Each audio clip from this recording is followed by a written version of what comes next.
Quando eu penso nos últimos anos da minha vida, percebo que muita coisa poderia ter sido diferente se eu tivesse entendido lá atrás quem era realmente a Tamires.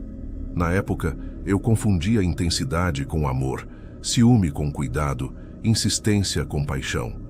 Eu tinha 24 anos quando a conheci numa festa de um amigo em comum. Ela tinha aquele jeito meio inquieto, olhar que parecia prender o seu, como se estivesse tentando adivinhar o que você pensava antes mesmo de você falar. Aquilo me deixou intrigado. Talvez tenha sido esse o primeiro erro, ter confundido inquietação com charme. Nos primeiros meses, tudo parecia bom demais. Tamires era o tipo de pessoa que dizia que precisava de mim o tempo todo. Mandava mensagens a qualquer hora, aparecia de surpresa no meu trabalho com café, dizia que não conseguia parar de pensar em mim. Eu lembro que no começo fiquei lisonjeado. Nunca tinha vivido algo tão intenso. Mas com o tempo, comecei a perceber que ela não queria estar perto de mim. Ela queria estar em cima de mim. O que eu achava que era carinho virou cobrança. O que eu via como demonstração virou vigia constante. A primeira vez que ela me fez sentir medo foi quando discutimos por causa de uma colega de trabalho. Era uma colega, nada mais. Eu havia mencionado o nome dela por acaso, comentando sobre um projeto. Tamires ficou em silêncio na hora, só me encarou. No caminho para casa, sem levantar a voz, ela disse que já tinha vasculhado minhas redes sociais e que sabia coisas que eu não imaginava. Perguntei o que ela queria dizer com aquilo. Ela não respondeu. Só deu um sorriso estranho, como se estivesse satisfeita por me ver desconfortável. Eu deveria ter terminado ali, mas eu sempre tinha uma desculpa pronta para mim mesmo, que ela tinha inseguranças, que precisava de ajuda, que comigo ia melhorar. E também tinha aquela sensação de culpa que ela conseguia colocar em mim com facilidade. Quando eu tentava conversar sobre limites, ela chorava, dizia que eu era tudo que ela tinha, que ia fazer terapia, que ia mudar. Eu acreditava, ou fingia acreditar para evitar o peso que vinha depois. Ligações sem parar, mensagens dizendo que ia fazer besteira, áudios chorando, dizendo que eu estava destruindo a vida dela. Isso durou quase 2 anos. 2 anos em que, aos poucos, fui perdendo amigos, evitando sair, evitando falar com qualquer pessoa que pudesse virar alvo de ciúmes. Meus pais não gostavam dela, mas evitavam comentar para não me afastar ainda mais. No fundo, eu sabia que algo estava muito errado, mas tinha medo de tomar uma decisão e lidar com a tempestade que viria. E a tempestade veio mesmo. A gente terminou depois de uma briga feia. Eu finalmente disse que não aguentava mais. Ela me chamou de traidor, de mentiroso. Disse que eu ia me arrepender. Lembro que naquela noite só coloquei algumas roupas numa mochila e fui para a casa dos meus pais. Eu precisava respirar. Eu achei que com o fim ela ia desaparecer da minha vida. Eu era ingênuo demais para pensar assim. Porque os primeiros dias foram silenciosos, mas logo vieram as mensagens, longas, confusas, algumas implorando, outras ameaçando. Depois vieram as ligações. Depois os perfis falsos nas redes sociais me marcando em fotos antigas. Depois, as aparições em lugares que ela não tinha motivo nenhum para estar. Eu saía do trabalho e a encontrava me esperando na calçada com uma expressão neutra, como se fosse coincidência. Ia ao mercado e via ela um corredor atrás, olhando sem disfarçar. Minha mãe chegou a ver ela parada na esquina da nossa rua, dentro do carro, como se estivesse só observando. Foi por essa época que conheci Karen. Ela apareceu numa fase em que eu já estava esgotado, mas tentando reerguer a vida. Eu a conheci num curso que fiz para tentar ocupar a cabeça. Karen era diferente de tudo que eu tinha vivido. O jeito dela era tranquilo, simples, direto. Ela não cobrava, não pressionava, não fazia jogos. Ela tinha uma calma que me desarmava. Eu lembro da primeira vez que saímos para tomar um café depois da aula. Só de ficar sentado ali, conversando sobre coisas básicas, eu senti uma paz que não conhecia havia anos. Eu tentei manter distância no começo. Não queria arrastar ela para o caos que era meu passado com Tamires. Mas Karen insistia no melhor sentido da palavra, sem invadir, sem exigir. Era uma presença leve. Um dia contei para ela, de forma bem resumida, que tinha saído de um relacionamento complicado. Ela não fez perguntas demais, só disse que eu tinha tempo, que não precisava correr. Os meses passaram e eu realmente fui me apaixonando. Karen tinha esse jeito de fazer tudo parecer possível, ajeitado, encaixado. Com ela, eu conseguia respirar sem ficar esperando a próxima explosão. E mesmo quando Tamires ainda insistia em mandar mensagens, eu me distanciava cada vez mais daquela sombra. Bloqueei tudo que dava. Troquei número. Mudei algumas rotinas. Achei que ela ia cansar. E por um tempo, pareceu que tinha cansado. As mensagens pararam. As aparições pararam. O silêncio dela foi tão grande que depois de um ano eu comecei a acreditar que ela tinha finalmente seguido em frente. Eu devia ter desconfiado. Porque Tamires nunca foi do tipo que aceitava perder. Nunca. Mas naquela época, acreditando nessa falsa paz, eu estava vivendo uma fase nova com Karen. A gente começou a viajar juntos nos fins de semana, visitar lugares turísticos, conhecer trilhas. Ela adorava cidades pequenas, com praias tranquilas, gente andando devagar, clima mais simples. E eu me via aos poucos recuperando partes de mim que achei que tinham desaparecido. Quando percebi, a vida com ela já estava entrelaçada na minha rotina. A gente acordava e dormia conversando, fazia planos, cozinhava juntos. Ela me mostrava músicas que gostava. Eu mostrava séries antigas que eu assistia com meu pai. Era o tipo de relacionamento que parecia normal. E depois de tudo que vivi, normal era quase um milagre. Eu não sabia naquela época que o silêncio de Tamires não era desistência. Era planejamento.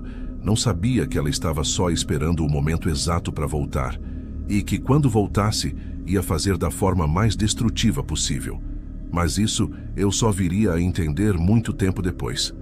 O tempo com Karen passou tão fluido que quando a gente decidiu morar junto, pareceu natural.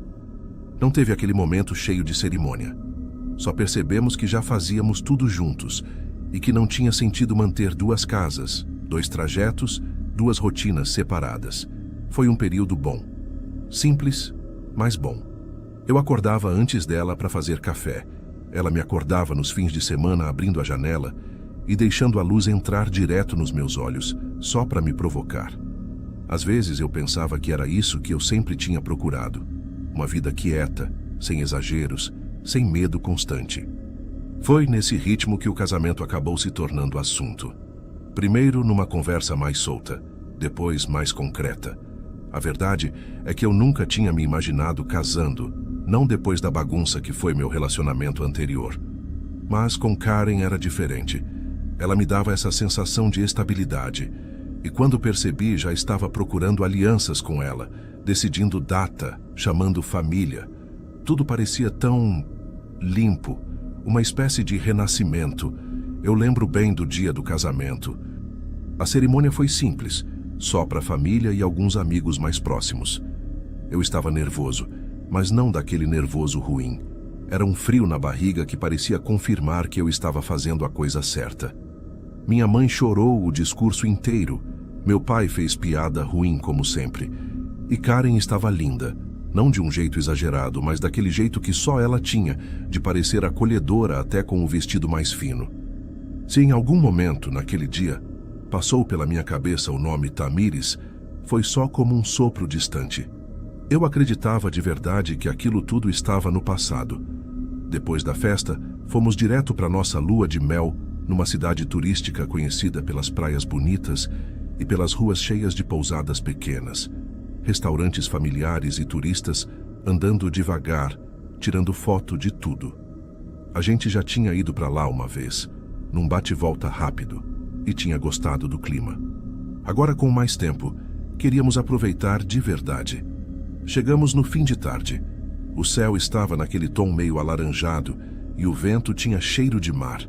A pousada que escolhemos ficava numa rua tranquila, com poucos carros passando, e tinha aquele visual aconchegante, com plantas nas varandas e portas de madeira claras. No saguão, o pessoal da recepção nos recebeu com suco gelado e Karen ficou encantada com os detalhes da decoração. Eu também estava bem animado. Depois de tudo que a gente tinha enfrentado para chegar até ali, parecia que finalmente nada ia atrapalhar. Mas a sensação de tranquilidade durou pouco. Na primeira noite, ainda quando estávamos descendo para o restaurante da pousada, eu vi alguém que conhecia de longe. Não foi um choque imediato. Foi algo meio confuso, como quando você reconhece alguém, mas seu cérebro demora alguns segundos para aceitar. A pessoa estava de costas, conversando com outra mulher perto das mesas externas. E não tinha por que estar ali. Simplesmente não tinha. Tamires.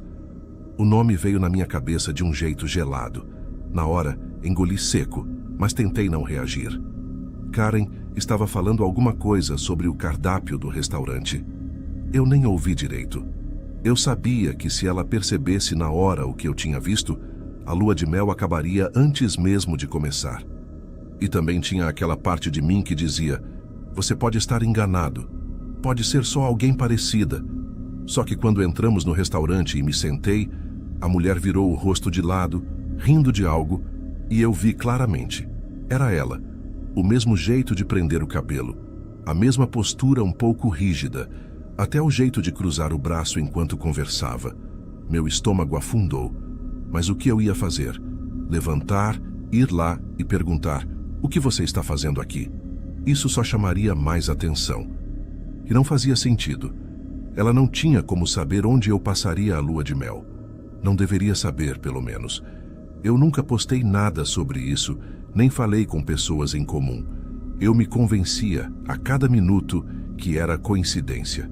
Por mais que eu repetisse para mim mesmo que não havia como ela saber da viagem, a verdade é que, no fundo, eu sabia que Tamires tinha seus jeitos de descobrir as coisas.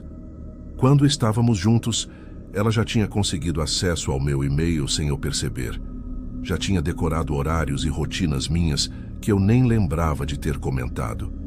Talvez eu tenha subestimado ou fingido esquecer do que ela era capaz. Karen percebeu que eu estava disperso e perguntou se estava tudo bem. Eu disse que sim, que só estava cansado da viagem. Não queria estragar o clima. A janta foi tranquila, tirando o fato de que eu tentava a todo custo não olhar na direção de Tamires. Depois voltamos para o quarto, e eu tentei colocar isso na cabeça como coisa da minha cabeça. O problema é que, no fundo, eu sabia que não era. Nada envolvendo Tamires era simples assim. Ela nunca tinha sido uma pessoa de coincidências. No dia seguinte, logo cedo, estávamos no café da manhã, e foi aí que Karen viu também. Tamires passou perto da mesa, indo pegar frutas na bancada. Quando voltou, olhou em nossa direção. E não foi olhar normal. Foi olhar direto para mim. Olhar que reconhece.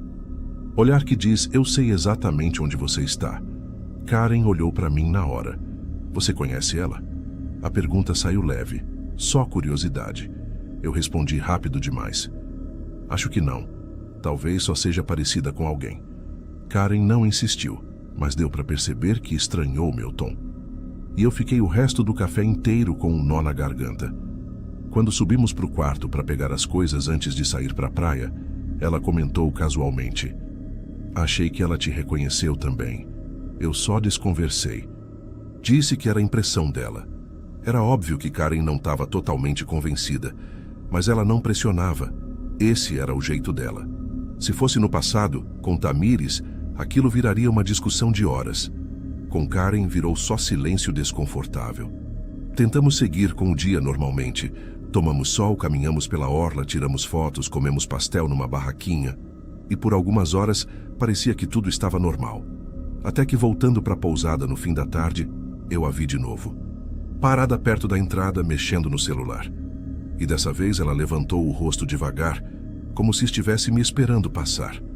O olhar dela encontrou o meu e ela sorriu. Não um sorriso simpático. Um sorriso controlado, quase satisfeito. E naquele momento, eu soube que não era coincidência, que ela estava ali por mim. Eu só não fazia ideia do que ela queria ainda, ou até onde estava disposta a ir. A lua de mel mal tinha começado, e eu já sentia que aquilo ia virar um pesadelo. Eu tentei aproveitar o resto do dia fingindo que nada tinha acontecido, mas a presença da Tamires ali, andando pelas mesmas áreas da pousada, respirando o mesmo ar que eu e Karen, deixava tudo pesado. Era como se eu estivesse sempre um passo atrás de algum problema que eu não conseguia ver inteiro. No fim da tarde, Karen decidiu ir tomar banho e descansar um pouco antes do jantar. Eu disse que ia descer para pegar uma água gelada e ver se tinha algum remédio na recepção, porque minha cabeça estava doendo. E não era mentira. Eu realmente estava com dor de cabeça, mas não era por causa do sol. Era ansiedade, medo e uma sensação péssima de que algo inevitável estava prestes a acontecer. Desci as escadas devagar, tentando colocar meus pensamentos em ordem, tentando imaginar alguma explicação que não fosse a pior possível. Talvez Tamires estivesse ali com alguém. Talvez fosse uma viagem antiga, marcada antes mesmo de saber que eu tinha casado. Talvez. Mas quando passei pelo corredor que dava acesso à área dos quartos, ouvi uma voz baixa, vinda de um cantinho onde o corredor fazia uma curva. Uma voz que eu conhecia muito bem. Jonathan. Meu corpo inteiro travou. Ela estava ali, encostada na parede, como se estivesse me esperando.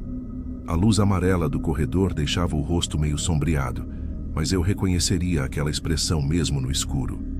Era o mesmo olhar que ela lançava antes de uma briga, antes de um dos shows emocionais que eu conhecia tão bem. Você não vai falar comigo? Ela perguntou como se fosse absurdo eu tentar passar direto. Eu engoli seco. O que você está fazendo aqui, Tamires? Ela sorriu, inclinando a cabeça para o lado. Passeando, é proibido? Eu respirei fundo, tentando manter a calma. Para de fingir que é coincidência. Como você descobriu que eu estaria aqui? Ela deu um passo para frente e eu dei um passo para trás sem perceber. Eu não descobri. Eu acompanhei. Eu sempre acompanhei, Jonathan. Você acha mesmo que some da minha vida sem deixar rastro? Você acha que eu não sei o que acontece com você? Meu estômago revirou. Tamires, você precisa me deixar em paz. Eu tô casado. Isso aqui é a minha lua de mel. Você não pode fazer isso. Ela se aproximou ainda mais, de forma tão calculada que parecia que já tinha ensaiado. Lua de mel. Ela repetiu devagar, como se a frase tivesse um sabor amargo. Você realmente achou que eu ia assistir tudo de longe? Que eu ia ver você casar com outra e ficar calada? Eu te conheço mais que qualquer pessoa. Eu sei o que você sente, mesmo quando tenta esconder. Eu não sinto mais nada por você. Respondi rápido, talvez rápido demais. Tamires deu outro sorriso, só que diferente, como se estivesse me analisando. Jonathan, você fala isso, mas seu corpo diz outra coisa. Antes que eu pudesse reagir, ela se aproximou demais. Encostou a mão no meu braço, depois no meu peito. Eu tentei afastar, mas ela era rápida. E a proximidade, aquele cheiro familiar, aquela carga emocional que eu achava que tinha enterrado, tudo me atingiu de uma vez. Eu não queria, mas meu corpo estava tenso e ela sabia ler isso. Vai dizer que não sentiu nada quando me viu? Ela sussurrou. Vai mentir para mim, como sempre fez. Eu tentei sair dali, mas ela me segurou pelo pulso. Não foi força, foi jeito. Tamires, me solta. Então me olha nos olhos e diz que não quer. A voz dela tremeu. Me olha. Eu não consegui. Foi o começo do erro que destruiu toda a lua de mel e a minha paz. Uma fraqueza idiota, uma hesitação de meio segundo. Ela viu. Bastou isso. E então, tudo desmoronou. Ela me puxou para dentro de uma área vazia, um canto de serviço entre o corredor e a escada de emergência. Eu sabia que devia sair, que devia empurrar, que devia fazer qualquer coisa além do que realmente fiz. Mas estava paralisado. Não por desejo, mas por aquela mistura confusa que sempre me impedia de enfrentar Tamires de frente. Foi rápido, confuso, e eu me odiei durante cada segundo. E odeio até hoje. Quando tudo terminou, eu estava com as mãos no rosto, respirando rápido, sentindo o peso do que tinha acabado de acontecer. Tamires ajeitou o cabelo com calma, como se estivesse satisfeita, como se tivesse conquistado exatamente o que queria. Agora você não vai me ignorar, ela disse tranquila. Nem fingir que me esqueceu. Eu sei o que isso significa para você, e você sabe muito bem o que vai significar para Karen se ela descobrir. Aquilo me atingiu como um soco. Você não vai falar nada para ela. Tamires deu um risinho. Depende de você. E virou saindo como se fosse um passeio qualquer. Fiquei ali parado por alguns minutos, tentando fazer o coração desacelerar, tentando entender o tamanho do buraco que eu tinha cavado. Quando voltei para o quarto, Karen estava sentada na cama, mexendo no celular, meio sonolenta. Ela sorriu quando me viu, e eu senti uma culpa tão forte que quase me fez vomitar. Demorou. Ela disse bocejando. Achei que tinha descido só para pegar água. Eu apenas assenti, tentando não encarar os olhos dela. Estava cheio na recepção. Karen não desconfiou de nada. Abraçou meu braço, encostou a cabeça no meu ombro. Vamos sair para jantar daqui a pouco, né? Eu disse que sim. Eu menti. Sobre tudo. E a noite inteira eu pensei numa forma de manter Tamires longe da minha esposa, acreditando ainda que dava para controlar a situação. Mas no dia seguinte, percebi que ela não queria só me destruir. Ela queria me ter de volta, e faria qualquer coisa para isso, até as coisas começarem a sair do meu controle de um jeito que eu nunca imaginei. Acordei no dia seguinte com aquela sensação de que alguma coisa estava fora do lugar. Eu mal tinha dormido. Cada vez que fechava os olhos, lembrava do que tinha acontecido com Tamires naquele corredor. Lembrava do olhar dela, do sorriso satisfeito, das palavras ditas como se tivesse acabado de ganhar uma disputa. E o pior, eu sabia que para ela aquilo não tinha sido um deslize meu. Tinha sido uma abertura, um convite, uma prova. Karen estava deitada de lado, dormindo tranquila, com a respiração leve. Ela não tinha ideia do que eu tinha feito. E ver ela ali, tão calma, tão confiante em mim, doeu. De um jeito que eu não sabia explicar. Eu não conseguia sequer olhar muito tempo para ela sem sentir a garganta travar. Quando descemos para o café da manhã, eu já sabia que Tamires ia aparecer. Ela sempre aparecia quando sabia que eu estava vulnerável. E claro, não demorou nem 10 minutos para ela passar pela nossa mesa. Nós estávamos terminando o café quando ela surgiu. Não olhou para Karen, só para mim. Um olhar rápido, mas cheio de intenção. Depois se afastou, indo para a área externa como se fosse só mais uma hóspede tomando sol cedo. Karen percebeu. Aquela mulher de ontem, ela olhou para você de novo. Ela olha para todo mundo. Eu murmurei, fingindo desinteresse. Karen franziu a testa.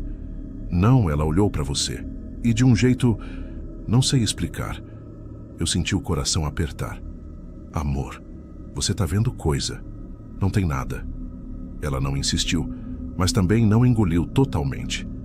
Karen era tranquila, mas não era boba. Ao longo do dia, tentamos manter a rotina da viagem.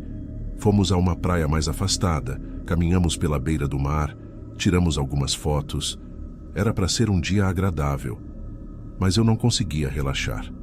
A todo instante olhava para os lados, esperando ver Tamires surgindo entre as barracas ou atrás de algum quiosque. E foi justamente na volta para a pousada que a situação escapou de vez do meu controle. Karen subiu para o quarto para tomar banho, enquanto eu fiquei na recepção tentando resolver um problema com o ar-condicionado, que estava fazendo um barulho estranho. Assim que terminei de falar com o rapaz da manutenção e virei para pegar o elevador, senti alguém bloquear minha passagem. Tamires. Ela estava ali com um vestido leve e o cabelo solto, fingindo naturalidade, mas os olhos entregavam tudo. A gente precisa conversar, ela disse baixinho. Não tem conversa nenhuma, respondi. Você precisa me deixar em paz. Eu cometi um erro e não vai acontecer de novo. Ela deu uma risada curta. Erro? Você não pareceu achar que era erro ontem. Eu olhei em volta nervoso. A recepção não estava cheia, mas tinha gente passando. Fala baixo. Tamires cruzou os braços. Você é meu. Sempre foi. Ela hesitou como se tivesse nojo de pronunciar. Karen, ela é só um intervalo. Você acha mesmo que ela aguenta quem você realmente é? Tamires, chega, eu disse, tentando controlar a voz. Não vai acontecer mais nada entre nós. Acabou. Ela aproximou o rosto sem me encostar, mas perto o bastante para me prender. Se você não voltar para mim, eu conto tudo para ela. Cada detalhe. Você sabe que eu falo.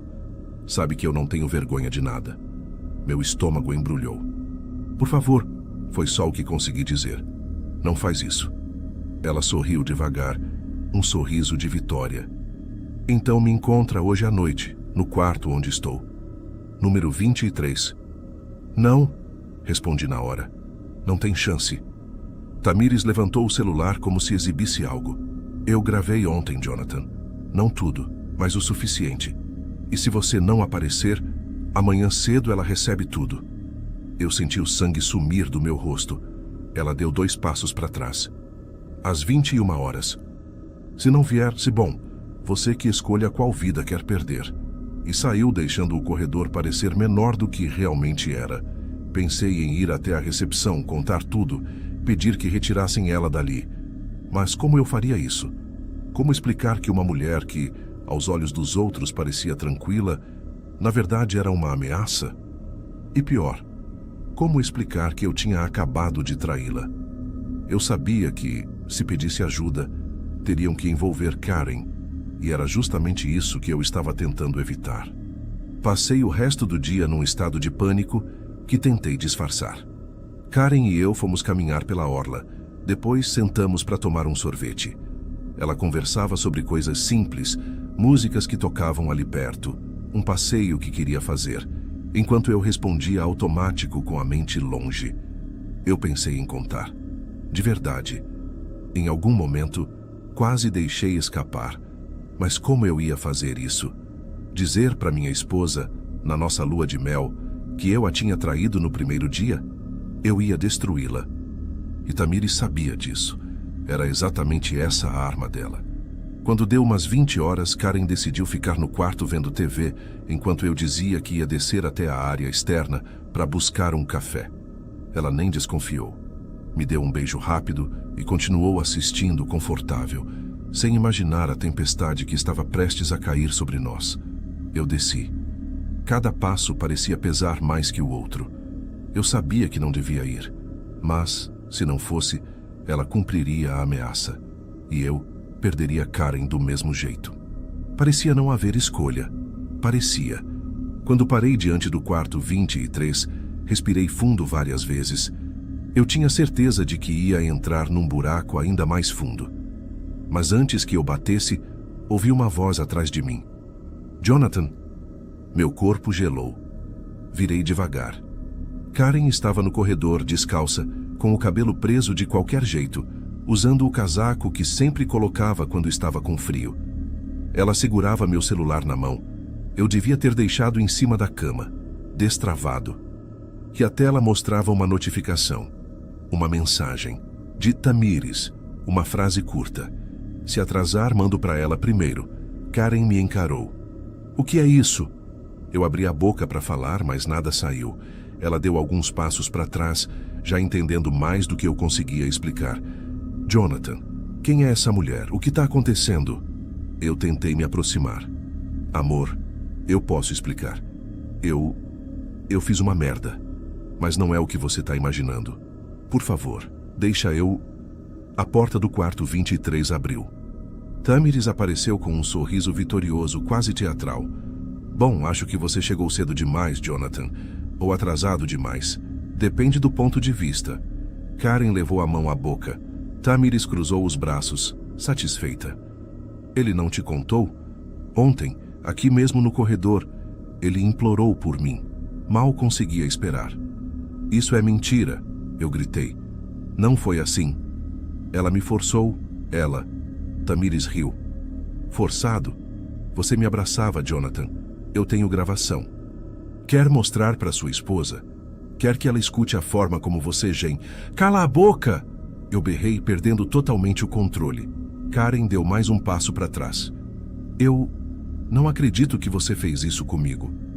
Karen, por favor, deixa eu explicar. Ela está manipulando tudo. Ela sempre fez isso comigo. Eu errei, eu sei, mas eu fui pressionado. Foi rápido, eu estava confuso, Tamires completou com veneno. Ele estava com saudade. Karen me encarou com um olhar que eu nunca vou esquecer. Um olhar quebrado. Eu preciso sair daqui. Vi nos olhos dela algo que nunca tinha visto antes. Não era só raiva, era desorientação. Um tipo de mágoa que faz a pessoa querer sair do lugar antes que o corpo desabe. Ela virou e correu pelo corredor. Eu fui atrás.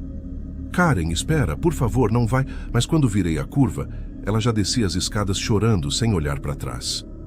Eu tentei alcançá-la, mas um funcionário apareceu no meio, perguntando se estava tudo bem, bloqueando minha passagem por segundos. Segundos suficientes para ela sumir na multidão de turistas lá embaixo. Voltei correndo ao corredor. Tamires não estava mais lá. A porta do quarto 23 estava fechada. Karen arrumou tudo naquela mesma noite. Voltou para o nosso quarto, pegou a mala, quase não olhou para mim. Só disse uma única frase, sem deixar margem. Não me procura mais.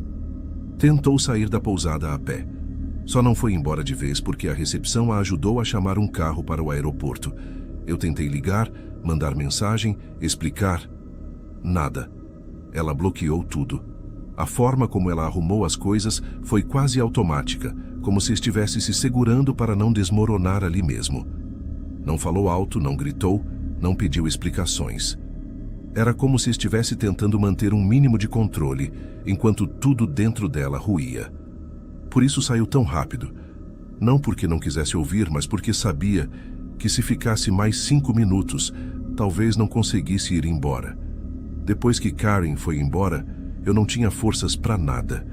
Passei horas sentado no chão do quarto, ainda com a porta encostada, sem saber se chorava, se corria atrás dela ou se simplesmente morria ali mesmo. Não pensei em Tamires. Não pensei em confrontá-la. Só fiquei parado, tentando respirar. Quando finalmente consegui levantar, já estava amanhecendo. Na manhã seguinte, voltei à porta do quarto 23. Bati, toquei a campainha. Insisti, até que um funcionário da pousada se aproximou. Esse quarto está vazio, senhor. A hóspede fez check-out às 5 da manhã. Tamires tinha ido embora. Tinha conseguido o que queria. Era típico dela. Nunca permanecia depois de conseguir o que queria. Tamires não precisava assistir ao estrago. Ela só precisava provocá-lo. O resto ela sabia. Eu faria sozinho. E eu voltei para casa sozinho. Sem Karen. Sem respostas. Com uma culpa que lateja até hoje. Ela não mandou o vídeo para mais ninguém. Não fez escândalo. Não apareceu de novo. Porque Tamires nunca quis destruir minha imagem. Quis só destruir a minha vida. E conseguiu. Minha lua de mel durou 48 horas. Meu casamento durou 1 semana. E eu ainda acordo às vezes com medo de abrir a porta e encontrá-la ali. Porque se tem uma coisa que aprendi sobre a Tamires é... Ela nunca volta 2 vezes pelo mesmo motivo, mas sempre volta. E eu sei que ainda não paguei tudo que ela acha que devo. Gostou do relato? Comente de que cidade está assistindo e se inscreva no canal. Agora vamos continuar com essas histórias arrepiantes.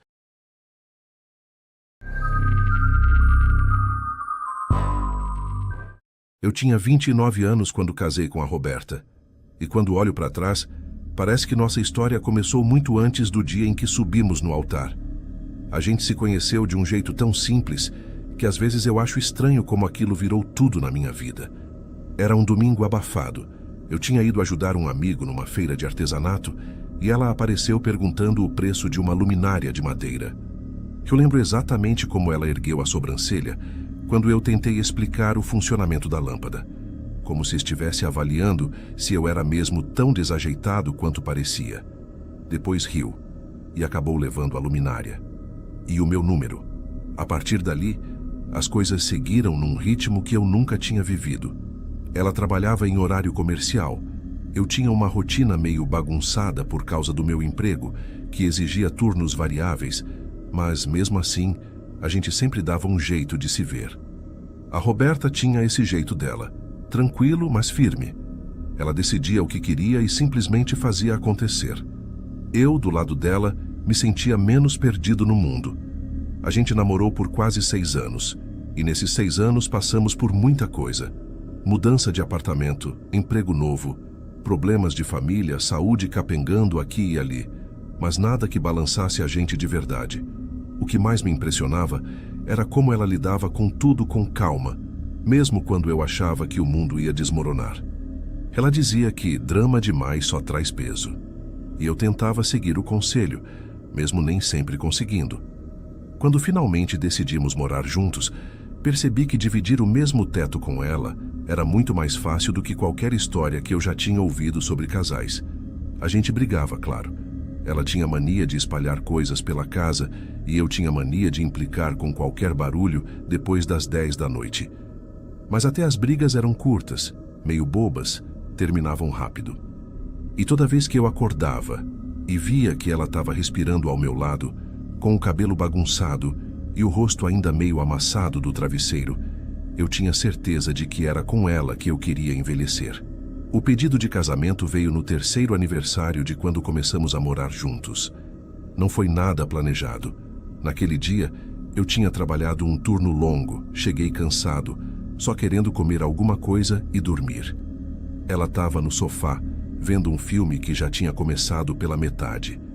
Eu sentei ao lado dela e, sem saber direito porquê, senti um impulso gigantesco de falar aquilo. Não tinha anel, não tinha discurso, não tinha cenário bonito. Só tinha eu, exausto, dizendo: "Casa comigo." Ela riu achando que eu estava brincando. Quando percebeu que era sério, ficou em silêncio por uns segundos que pareceram horas. Depois disse: "Claro", baixinho, e me abraçou tão forte que até hoje eu lembro do cheiro do shampoo dela naquele momento. A partir daí, começou a correria do casamento. A gente não tinha muito dinheiro, então fizemos uma cerimônia pequena, com poucos amigos e parentes próximos. Nada de glamour, nada de festa enorme. Era só a gente celebrando o que já era certo havia muito tempo. Roberta escolheu um vestido simples, mas que deixava ela linda de um jeito que me dava até um nó na garganta. Eu não fazia ideia de como me comportar com terno, mas ela ajeitou minha gravata antes da cerimônia e disse que eu estava aceitável, com aquele sorriso torto que dava vontade de rir no meio da tensão. O dia do casamento passou rápido. Eu lembro de flashes. Minha mãe chorando, meu pai meio sem saber o que dizer, os amigos tirando sarro da minha cara tensa, a música tocando baixinho, minha mão suando dentro da dela. Quando o juiz de paz pediu que a gente trocasse votos, eu quase esqueci o que tinha planejado falar. A Roberta segurou minha mão e apertou de um jeito que me trouxe de volta para o momento. Eu consegui dizer, com a voz meio trêmula, que ela era minha melhor amiga, minha calma nos dias ruins e a pessoa com quem eu queria dividir qualquer rotina, até as mais chatas. Ela riu de novo. O riso dela sempre parecia quebrar qualquer peso do mundo, e disse que eu era exagerado, mas que sentia o mesmo. A festa foi curta, mas cheia de gente que realmente torcia por nós. Eu e Roberta nunca fomos muito de barulho, então aquilo nos pareceu perfeito. Dançamos uma única música, meio desajeitados, como sempre éramos quando tentávamos parecer coordenados. Depois, ficamos sentados conversando com amigos, comendo salgadinhos e rindo de histórias antigas. Nada fora do comum. Nada que sugerisse que nossa vida, dali para frente, tomaria um rumo estranho, incômodo, assustador. No fim da noite, quando estávamos guardando os presentes no carro, ela me olhou e disse que aquele tinha sido o melhor dia da vida dela. Eu concordei e lembro de pensar que aquilo era só o começo, que tudo seria ainda mais tranquilo, ainda mais bonito.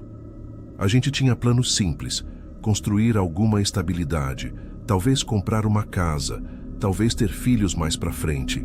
A vida parecia seguir um curso natural, até previsível. E, sinceramente, naquele momento, era tudo o que eu queria. Nos dias seguintes ao casamento, a casa ainda estava cheia daquele clima de novidade.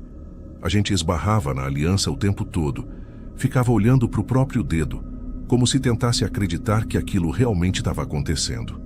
Roberta adorava cozinhar escutando música, e agora fazia isso usando a aliança, sempre batendo o ritmo com os dedos na bancada. E eu, toda vez que pegava minha chave no porta-chaves, dava uma olhada rápida na minha própria mão, achando aquilo bonito demais para ser real. A gente começou a arrumar as malas com calma, dobrando roupa, revisando lista de documentos, comprando itens que ainda faltavam. Era para ser algo simples, sem exageros. O clima entre nós continuava leve, animado. À noite, deitados na cama, conversávamos sobre o que esperávamos do futuro, sobre tudo que queríamos construir. Nada parecia capaz de tirar a gente daquele eixo. E talvez por isso, olhando agora, tudo me soe ainda mais estranho. A sensação de que, enquanto vivíamos aquele começo tão normal, tão cheio de esperança, havia algo se aproximando sem que a gente percebesse. Algo que mais tarde iria quebrar completamente a ideia que eu tinha de segurança, de rotina, de controle. Mas naquela primeira semana depois do casamento, não havia espaço para medo, nenhum. Era só felicidade e uma confiança cega de que estávamos começando a vida do jeito certo, juntos. Eu não fazia ideia de que tudo que viria depois iria me marcar para sempre, e que eu nunca mais iria olhar para o mar, ou para o silêncio, da mesma forma. Os dias seguintes passaram num ritmo gostoso, daquele tipo que a gente nem percebe direito. Eu e a Roberta ainda estávamos meio atordoados com tudo, tentando entender essa coisa de agora somos marido e mulher, mas sem perder a leveza de sempre. A preparação para a viagem foi a parte mais animada. Ela adorava pesquisar lugares, comidas típicas, passeios, tudo. Eu cuidava da parte prática, documentos, reservas, conferir horários. Funcionávamos bem desse jeito. Quando chegou o dia da viagem, acordamos antes do sol nascer. Lembro da cara dela, toda inchada de sono, mas com um brilho que eu não via há muito tempo. Mesmo cansados, a gente tinha aquela sensação de que algo grande estava começando, algo que ia marcar nossa vida. Eu segurava a mão dela no aeroporto e ela ficava balançando a perna, nervosa e animada ao mesmo tempo. Era bonito de ver. A viagem foi tranquila, apesar do cansaço. Chegamos ao destino no meio da tarde, com aquele calor úmido que grudava na pele. O lugar parecia saído de uma foto de revista. Água clara, vegetação densa, cheiro de maresia no ar. A gente não conhecia quase nada dali, mas todo mundo falava que era seguro, turístico, cheio de casais que procuravam paz. Era justamente isso que queríamos. Alguns dias longe de tudo, só nós dois. No primeiro dia não fizemos quase nada. Só deixamos as malas no quarto, tomamos banho e saímos para comer algo leve perto da praia. O silêncio do lugar era diferente do que estávamos acostumados. Mesmo com gente passando, havia uma calma que parecia quase exagerada. Eu comentava com a Roberta que aquilo ia fazer bem para a gente, para a cabeça, para sair da rotina pesada de trabalho. Ela concordava, sempre sorrindo. No segundo dia começamos a explorar melhor. Caminhamos pela orla, tiramos fotos, mergulhamos perto das pedras rasas. Eu não era bom nadador, mas ela adorava a água, então eu ia meio no embalo dela. O mar ali parecia calmo, até confiável. As ondas eram pequenas, dava para ver o fundo mesmo longe da areia. Tinha algo relaxante naquele tom de azul que parecia não acabar nunca. Foi nesse dia que recebemos a oferta do passeio privado. A gente tinha voltado para a pousada depois de caminhar o dia inteiro. E enquanto esperávamos o jantar ser servido, um dos guias locais se aproximou. Ele não tinha aquele estilo turístico, com camiseta estampada e sorriso treinado. Parecia mais simples, mais discreto. Falava baixo com calma, explicando que fazia passeios mais reservados, longe das rotas comuns, em pontos de mergulho menos movimentados. Roberta adorou a ideia na hora. Eu fiquei um pouco inseguro, mas ela sempre teve esse lado aventureiro e acabou me convencendo. Marcamos o passeio para o dia seguinte de manhã. O guia disse que passaria na pousada bem cedo, antes das 7 horas, para aproveitar a maré boa. Eu não sabia nada sobre maré, mas ele falava com tanta certeza que parecia entender de verdade. A Roberta fez 1000 perguntas: o que levar, quanto tempo durava, se tinha muita correnteza. E ele respondeu tudo com segurança. Aquilo me deixou um pouco mais tranquilo. Engraçado como, olhando agora, lembro de cada detalhe da conversa, o timbre da voz dele, o jeito de explicar as marés, mas não lembro dele ter dito o nome em momento algum. Acho que na hora isso não nos pareceu estranho. Estávamos cansados, empolgados, e ele falava com tanta segurança que parecia alguém oficialmente ligado à pousada. Dormimos cedo naquela noite. Ou tentamos. Eu lembrava de ficar virando de um lado para o outro, com a cabeça cheia de expectativas. Sabe quando algo parece bom demais para ser verdade?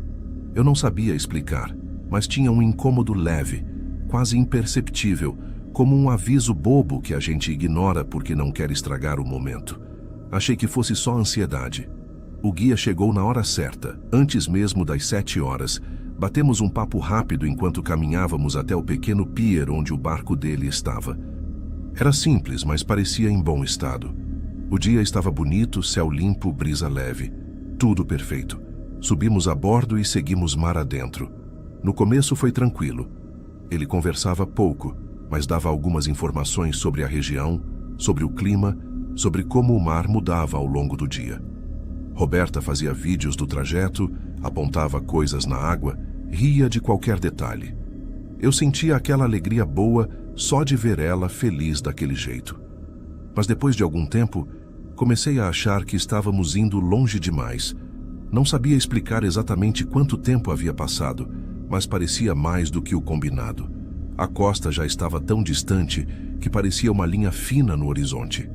A água mudava de cor conforme avançávamos, ficando num azul mais escuro, mais profundo. Perguntei ao guia se ainda faltava muito. Ele respondeu num tom normal, dizendo que o ponto de mergulho ficava um pouco mais adiante. Ele não parecia preocupado.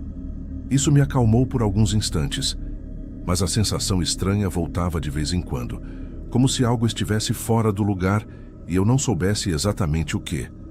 Quando finalmente paramos, não havia mais nenhuma embarcação por perto.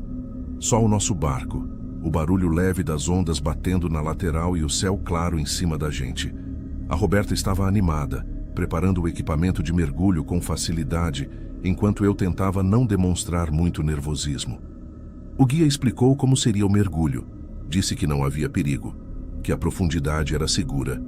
Entramos na água. A temperatura era agradável e o mar ali era ainda mais transparente que perto da costa. Tinha uma sensação estranha de amplitude, como se o mundo debaixo d'água fosse infinito.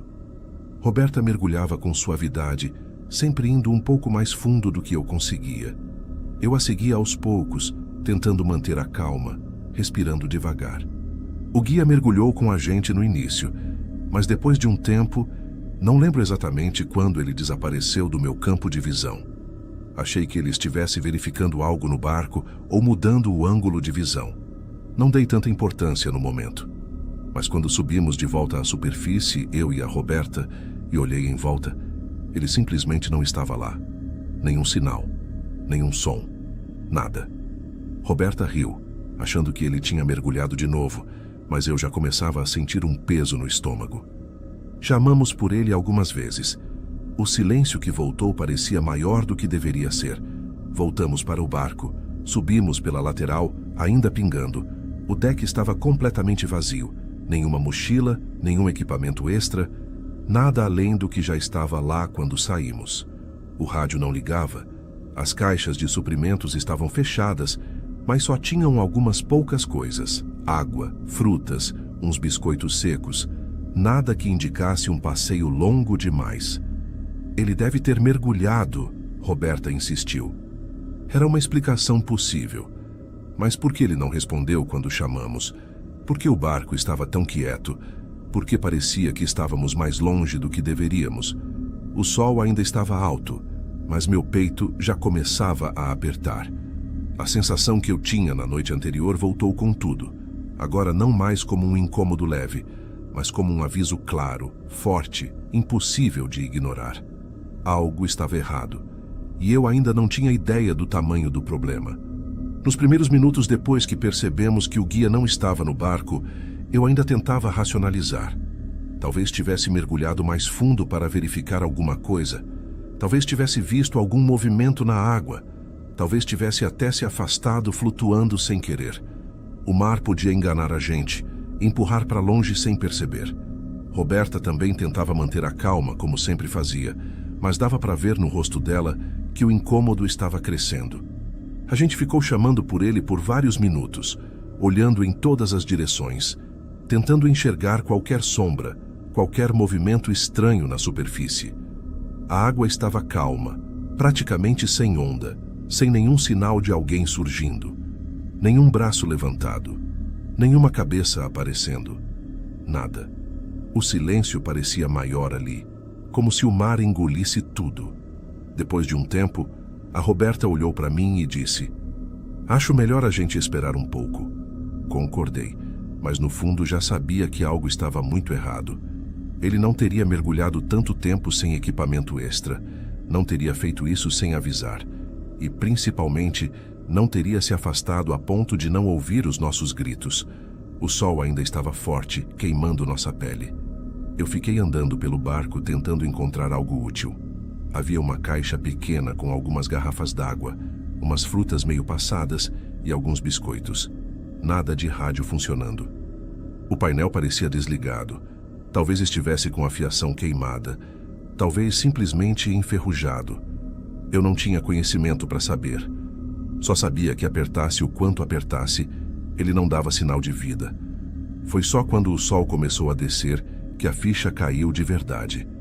Estávamos sozinhos, em mar aberto, sem comunicação, sem saber em que direção ficaríamos mais perto da costa. O guia não estava voltando.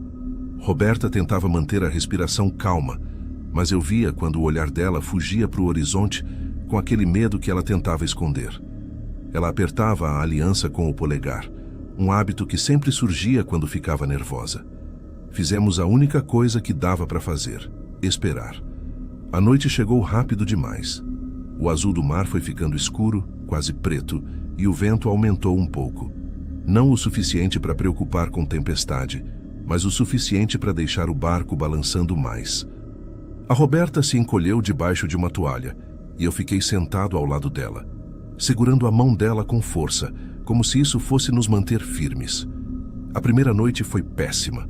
Mal conseguimos dormir. Cada leve barulho na madeira parecia maior. Cada respingo gelado parecia sinal de que algo estava prestes a piorar.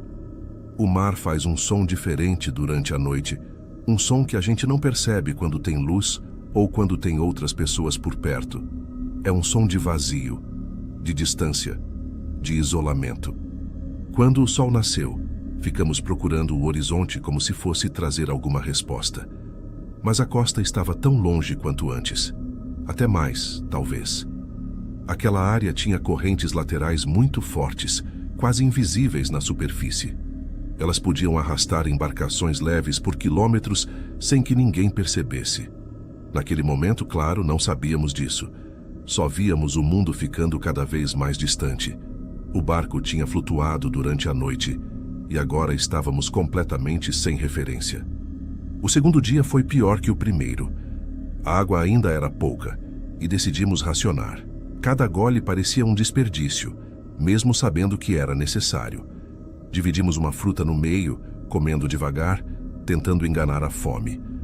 A Roberta tentava conversar sobre outras coisas, lembranças nossas, histórias antigas, qualquer assunto que pudesse desviar a cabeça do medo. Mas nenhuma memória conseguia abafar aquela sensação crescente de que estávamos perdidos. No terceiro dia, o calor ficou insuportável. A pele ardia, a boca secava rápido demais, a cabeça doía. O barco já começava a ter um cheiro de sol, sal e cansaço. Roberta estava ficando mais quieta, e isso me assustava. Ela sempre foi firme, sempre foi a mais centrada entre nós. Ver ela daquele jeito, falando pouco, olhando muito para o mar, doía mais do que tudo. Foi nesse dia que conseguimos recolher um pouco de água da chuva. As nuvens tinham fechado de repente e começou a garoar fraco. Colocamos todos os recipientes que tínhamos, tampas, copos, qualquer coisa que pudesse guardar umas gotas, e ficamos ali, como dois desesperados. Não deu muito, mas foi o suficiente para evitar que a sede piorasse. Durante a noite, o vento aumentou. O balanço do barco era mais forte, mas não havia tempestade. Era só um mar irritado, como se estivesse reclamando da nossa presença. O som das madeiras rangendo ficava mais alto quando o barco subia e descia nas ondas. Ninguém dormiu. Roberta tremia de frio. Eu tentava abraçar ela, mas também estava tremendo. Não era só frio, era medo. No quarto dia, a fome bateu de um jeito diferente. Era como se o corpo estivesse desistindo. Pernas fracas, tontura, pensamento lento. Tentamos pescar alguma coisa, usando um pedaço de linha improvisada e um pedaço de fruta velha como isca. Nada mordia. O mar parecia zombar da gente, mostrando o fundo claro às vezes, como se os peixes estivessem ali, mas não para nós. Conversamos pouco naquele dia. As palavras não vinham. O silêncio pesava, mas era tudo o que conseguíamos. A Roberta encostou a cabeça no meu ombro e eu senti o peso dela mais leve do que deveria. No quinto dia, eu achei que ela fosse desmaiar. Acordou muito fraca, com a voz arrastada, a boca quase sem cor. Eu tentei molhar os lábios dela com a pouca água que ainda tínhamos, mas ela recuava, dizendo que eu também precisava. Discutimos por alguns segundos, mas ambos sabíamos que aquilo não levava a nada. A verdade é que nenhum dos dois estava bem. Eu não sabia mais o que pensar. Não sabia quanto tempo conseguiríamos aguentar. A certeza de que ninguém sabia onde estávamos apertava meu peito a cada hora. Eu tentava vigiar o horizonte, procurando qualquer ponto, qualquer reflexo, qualquer sinal de embarcação. Mas o mar era só mar. No sexto dia, acordei com o barulho do casco batendo mais forte. O vento tinha virado durante a madrugada e o barco estava se movendo rápido demais, sem direção. Eu prendi as cordas laterais para tentar manter o mínimo de estabilidade. O sol apareceu atrás das nuvens, iluminando o rosto da Roberta. Ela estava pálida, mas respirava. Eu ficava repetindo para mim mesmo que ia passar, que alguém ia aparecer, que o guia talvez tivesse sido resgatado e estivesse avisando as autoridades. Era uma esperança idiota, mas era a única coisa que me mantinha consciente. Quando a noite caiu de novo, senti o corpo começar a falhar. A cabeça pesava, os olhos ardiam. A Roberta segurou minha mão com pouca força e disse, quase num sussurro, "A gente vai sair dessa. Anderson, não dorme muito fundo, tá?" Eu tentei sorrir, mas no fundo eu achava que o sétimo dia seria o último. Eu não podia imaginar o que realmente ia acontecer quando amanhecesse. Quando o sétimo dia começou, eu nem tinha percebido que tinha dormido. Minha cabeça caía e levantava como se pesasse uma tonelada, e meu corpo inteiro parecia feito de areia molhada, pesado e fraco. O céu estava meio nublado, mas dava para ver que logo o sol ia aparecer e transformar tudo em calor de novo. Eu tentei levantar devagar, mas minhas pernas não obedeciam direito. A primeira coisa que fiz foi olhar para Roberta. Ela estava deitada, encolhida, os olhos fechados, respirando bem devagar. Quando toquei no braço dela, ela abriu os olhos só um pouquinho. Não conseguia falar direito, mas tentou me dar um sorriso fraco. Aquilo me deu um impulso que eu não sabia de onde vinha. Eu precisava fazer alguma coisa, qualquer coisa. Não dava mais para só esperar. Eu me levantei cambaleando e olhei ao redor, como se buscasse algo novo no horizonte. Como se, por algum milagre, algo tivesse mudado. Mas era tudo igual. Azul para todos os lados. O tipo de azul que parece bonito nas fotos, mas que vira um pesadelo quando é tudo o que existe. Foi quando ouvi um barulho diferente. No começo, achei que era minha cabeça pregando peça. Podia ser o vento, podia ser o casco reclamando, mas não era igual aos outros sons que eu já tinha escutado durante a semana inteira. Era algo mais grave, mais constante, como um motor. Eu me segurei na borda do barco e virei para a esquerda, tentando seguir o som. Nada. Depois virei devagar para a direita. E foi aí que vi. Bem distante, quase confundido com a linha do horizonte, havia uma sombra. Pequena primeiro, depois um pouco maior. E então eu vi um contorno. Um casco enorme, alto, um navio de verdade. Não era barco de pesca, não era lancha de passeio. Era um navio grande, daqueles que parecem um prédio se movendo. Meu coração bateu tão forte que eu senti a vista escurecer por alguns segundos. Gritei o nome da Roberta. Minha voz saiu falha, mas ela abriu os olhos, piscando como se tentasse entender por que eu estava tão agitado. Apontei para frente. Shotty, tem um navio. A Roberta tem um navio. Ela fez força para levantar, mas não conseguiu. Então eu a ajudei a apoiar as costas na lateral do barco. Os olhos dela se arregalaram quando finalmente viu aquela coisa gigante vindo na nossa direção. Eu comecei a acenar, mesmo sem ter nada nas mãos. só os braços indo para cima e para baixo com a pouca força que restava. Minha garganta estava seca e ardia, mas eu gritava mesmo assim. Gritava o mais alto que conseguia. Por alguns segundos achei que o navio ia passar reto. Ele estava tão longe que talvez nem percebesse a gente. Eu não sabia se era melhor pular na água, se era melhor ficar ali, se fazer algum barulho, ajudaria. Mas não tinha nada para bater, nada para iluminar, nada para balançar. A única coisa que eu tinha era meu próprio desespero. Continuei gritando até sentir a garganta cortar. Roberta tentava levantar a mão, mas só conseguia levantar o braço até a metade. Foi quando vi o navio reduzindo a velocidade. Ele não estava mais indo reto, ele estava virando, na nossa direção. Eu comecei a chorar sem nem perceber. O som do motor ficando mais alto, mais próximo, parecia a coisa mais linda que eu já tinha ouvido na vida. Ele foi se aproximando devagar, como se tivesse medo de virar nosso barco com a força da água. Quando chegou perto, vi gente lá em cima apontando para nós. Gritos que eu não entendia. Correria. Uma boia jogada. Depois uma escada lateral. Alguém desceu correndo com colete e rádio preso na gola e começou a gritar instruções que eu mal conseguia seguir. Eu só sabia que precisava tirar a Roberta dali. Tentei levantar ela com cuidado, mas minhas forças eram mínimas. O cara do navio pulou para dentro do nosso barco e me ajudou segurando ela pelos ombros, falando rápido em um inglês misturado com sotaque. Ele dizia que estava tudo bem, que iam cuidar da gente, que já tinham chamado uma equipe médica. A última coisa que lembro antes de apagar foi sentir as mãos dele me puxando e Roberta sendo colocada numa maca improvisada. Eu ouvi ela me chamando, mas a voz dela virou um eco distante. Tudo ficou branco e depois preto. Acordei em uma enfermaria improvisada dentro do próprio navio, com um soro no braço. A boca ainda estava seca, mas um pouco melhor. O ar-condicionado fazia um frio bom, um frio que parecia um abraço, depois de dias no calor absurdo do mar. Tentei me sentar, mas uma enfermeira apareceu do nada, pedindo calma.